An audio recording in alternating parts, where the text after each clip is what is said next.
Hello, hello, hello, hello, hello. How are you, everybody? Welcome to the Trig Podcast of Joy. Goes to TV in this beautiful Martin Luther King Jr. Day podcast, special edition, 12:30 here, noon time-ish in the LA area. Welcome, bienvenidos to my podcast. You can watch me, excuse me, I have some hair here. Watch me on YouTube, on Facebook, on LinkedIn, on TikTok, Instagram, wherever you're watching me. Thank you for being here. So glad that you're here. So excited that you're here. Thank you for always your kindness, let's see, I'm going to just get a couple of things going here. Excuse me really quick. Let's see here. Okay, let's get this going a little bit this way. And just fixing a couple of things for Instagram, for the gram, as a cool kid say. I haven't been a cool kid in a while, but here we are. So, yeah, welcome once again, my dear Goso family, to today's episode 7 Steps to Rebuild Your Marriage Relationship After a Crisis. There have been all kinds of crises that couples and families have been through in 2025, financial, physical, emotional, whatever it may be. And I'm here to help you, to speak from my own experience, to speak from the Bible, to speak from the Word of God. And excuse me, I still have something stuck. I wonder if it's here in the glasses sometimes. I don't know what's going on. But to guide you. But before we get into that, I want to just say hello. How are you? What are you doing today? Here in the States, today is a holiday, so maybe you're working, maybe you're off. Perhaps nothing has changed. Maybe you are doing something fun. I have a friend who's in Fiji right now, so shout out to my friend out there in Fijilandia. And today, my wife and I and son are going to, I think, do some home projects. We worked out last night, my wife and I. That was really, really awesome. We've been in these healthier habits this in 2026. And what else? Of course, church was awesome yesterday, beautiful. And then I did a late stream last night. Maybe you caught it. It was last night, like at midnight almost. I just got inspired to talk about a couple of things. So you can check that out on my YouTube channel, wherever you're watching me, on Instagram or Spotify, Apple Podcast. And then Saturday was awesome also because were there any football games? I think so. Sunday, of course, yesterday. I'm a Raiders fan, but the Rams are cool too. Eric Dickerson, shout out to Eric Dickerson and Jim Everett and Charles White and all those guys. I forget the name of the amazing left tackle. I can picture his face, but back in the 80s. So I'm a big, I would still am. I would consider myself a Rams fan. Sure, I think so. Especially with the Raiders being gone. I'm a diehard Raiders fan, and of course Raiders and Rams don't get along. But these days, with the Rams being in LA, they play in downtown. They're not like OC, so I think we're all good with the Rams. So yeah, on to the championship, but the NFC championship game next week, I guess. And then Friday we had a great time with our daughters out there in the Miracle Mile where they live, spending time because of my beautiful wife's birthday, which was Thursday. She spent time with her family, with us, meaning with her sisters, and then, of course, together here. So, yeah, it's been an awesome week. How are you doing? What have you been up to? What has been happening lately? How was your weekend? What did you do? How do you feel? How do you really feel? All those things that are important. By the way, I wanted to show you a quick picture of a studio that I see here online. Look at this beautiful studio. This is my plan. And this is not as hard as it looks to build. It's just a house, doesn't have any acoustic treatment that I can see. The lights are very good, not necessary per se. The yellow lights are just simply wall lights that are just from the bottom up. These are just simply sandbags.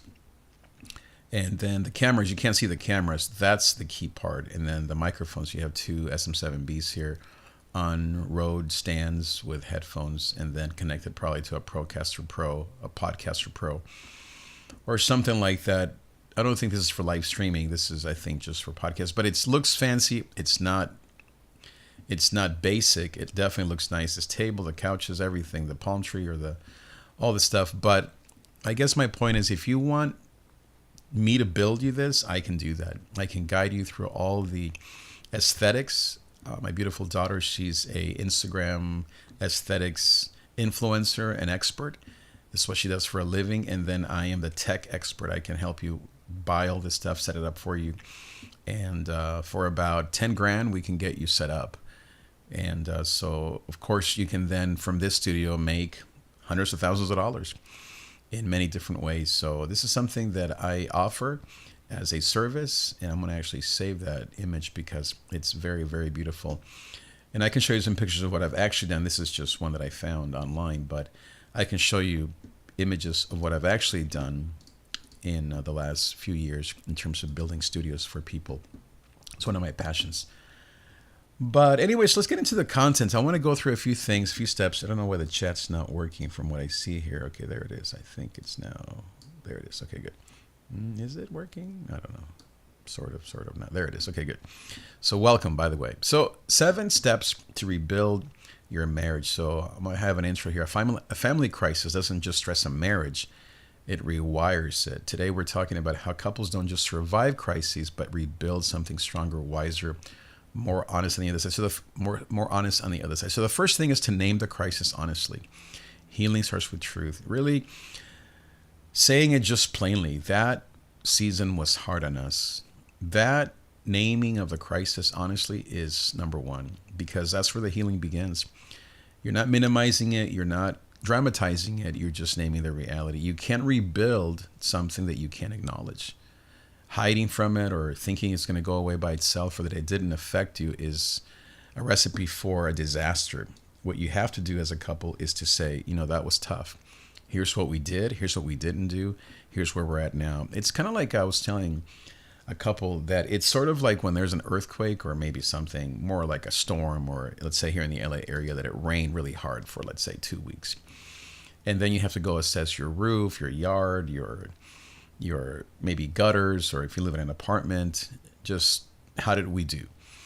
And you can't ignore the rain or the storm, and you can't get stuck there, but you have to assess to see what needs to be fixed or repaired. And that's what you have to do. Number 2 is to release survival roles, because during a crisis, a couple or a family, or if it's your significant other, they shift into survival roles. A strong one and a weak one, a fixer and a holder, a manager and a supporter. And these are important roles in an emergency, but they're toxic long term. You have to say out loud, we don't have to relate through survival anymore. That is such a powerful statement to tell your husband, your wife, to say, this is what we had to do in the emergency room when the patient was in triage and you had to do CPR. But now that the crisis is over or is better, now we can relate to each other as husband and wife once again. Number 3 is to restore the emotional safety before intimacy. Before you go back into having your normal intimacy life, and I'm talking about and I don't want to say that word if the stream gets stopped, before you go back to your normal habits, assuming that they were good beforehand, you have to first restore safety, emotional safety, and that is rebuilt through presence, not solutions. Listening before fixing, gentle closeness without expectations. Safety is first, connection follows, intimacy is the last, meaning it's the third step. And so for a marriage to restore safety, it has to first start with just being present, by being together. And so one of the things that I do with my wife and I, Rochelle and I, is we practice knee-to-knee times, coffee time. We also call it couch time in the mornings. When we get home, we do these things. All these are practices that rebuild a marriage, that restore safety before intimacy or fun or more spending. Mosquito. And sometimes couples will try to get out from the crisis by spending or by drinking or by going back to their original roles. And that doesn't create safety. What creates safety is presence, is being in each other's lives, is listening. How do you really feel? Not fixing, but listening, and giving your wife, your husband, that space, that, as they call it, what does they call it? A creating space, or there's another cool term for it, where you are creating a safe space, holding space, I think is maybe what it's called. And then gentle closeness without expectation. So it's not sexual. It's not where you are hoping to get something out of this. It's not where you want your husband to fix things around the house. or you want him to work more hours so you can go on vacation. Those are all solutions, not presents. You want to start with closeness. You want to start with being someone who is near the other person, regardless of the outcomes. Number 4 is grieve what was lost and do it together. Most couples skip this, and it costs them years. You grieve the loss of how easy it was. You grieve the loss of time. You grieve lost versions of who you used to be. You can say something like, I miss who we used to be. I miss the old us. I hate that this changed us. That shared grief softens hearts. It is an unspoken grief that hardens them. It's okay to acknowledge and to say, wow, that season really hurt us. It really changed us. It's no longer as easy as it used to be when we were all together, when we had this person helping us with this project, or when we used to have this house or this car, or when we had these traditions with our parents, or this house that we lost. To say and to acknowledge grief is healing. And when you wait on that, or you hold off, or you postpone grieving, it's going to wait for you. It's loss will wait for you. Grief will wait for you. Sadness will wait for you. Fear will wait for you. Anything that, especially grief, will wait for you. And so it's better to acknowledge it and to say that was some really crazy times, and we've lost a lot of things. Maybe your health, maybe your softness, your kindness, and maybe you've become rough around the edges. And it's okay to acknowledge that you're not going to get stuck there, but you grieve. And number 5 is to rebuild friendship first. Before you build romance, you have to rebuild friendship. And romance doesn't reappear automatically after trauma. Friendship does. Ask again, what makes you laugh now? What drains you now? What brings your life together now? Companionship, I have here written, is the bridge back to passion. And especially for men, we want sex, we want intimacy. Maybe for the women, they want that provision, they want that safety, they want that loyalty. To be rebuilt, or to show up right away, you have to first build friendship. What made you attracted to each other to begin with? Their laughter, their joy, their beauty, their sensitivity, their fitness, their goals, their love for Jesus. Go back to the things that drew you together. Rebuild your friendship, and to reestablish those friendship habits that maybe have been lost.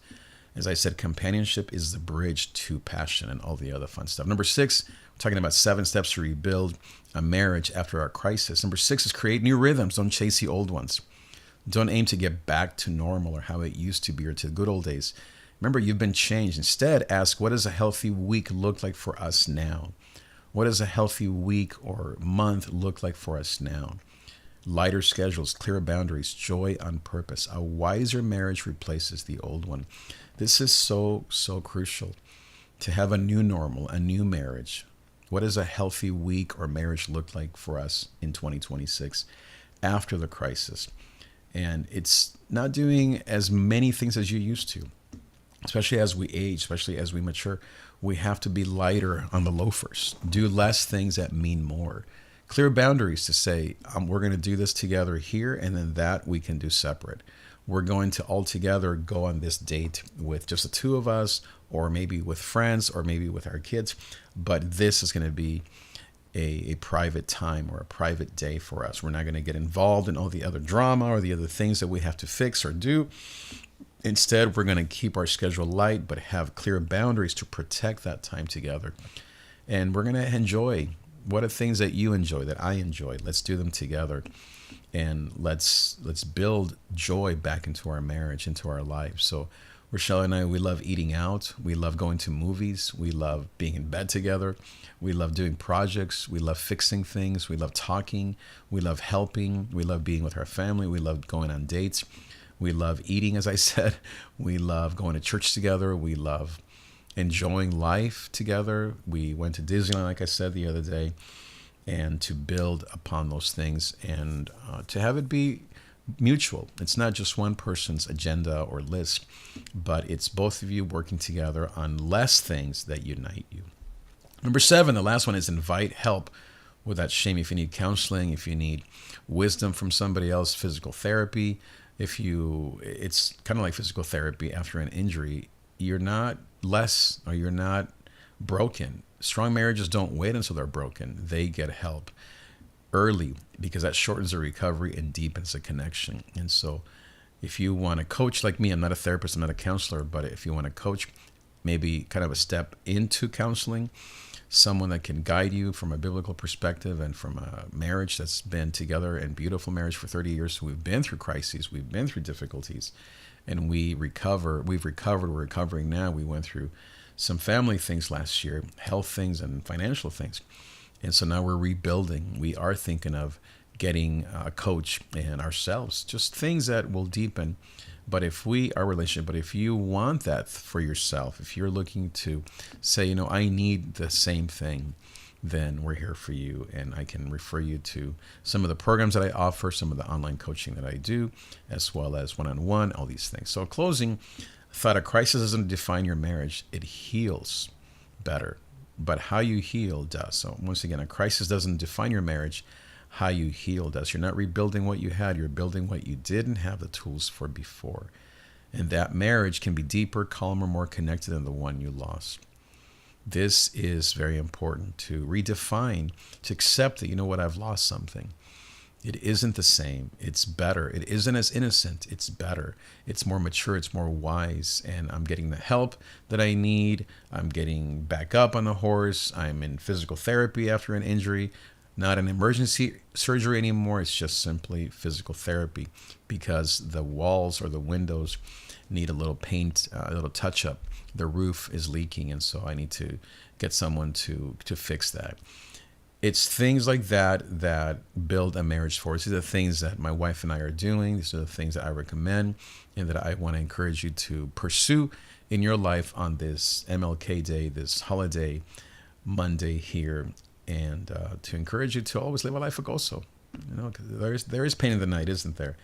But gozo, joy comes in the morning. So I want to encourage you to go to my website, davidtree.com, where you can find all of my services. And most of all, just stay connected here as I bring you the Word of God and as I bring you hope and guidance and tools to help you along your journey back to joy, back to gozo. Thank you again for being here. Share this podcast with somebody. I'll see you next time. Adios. Adios.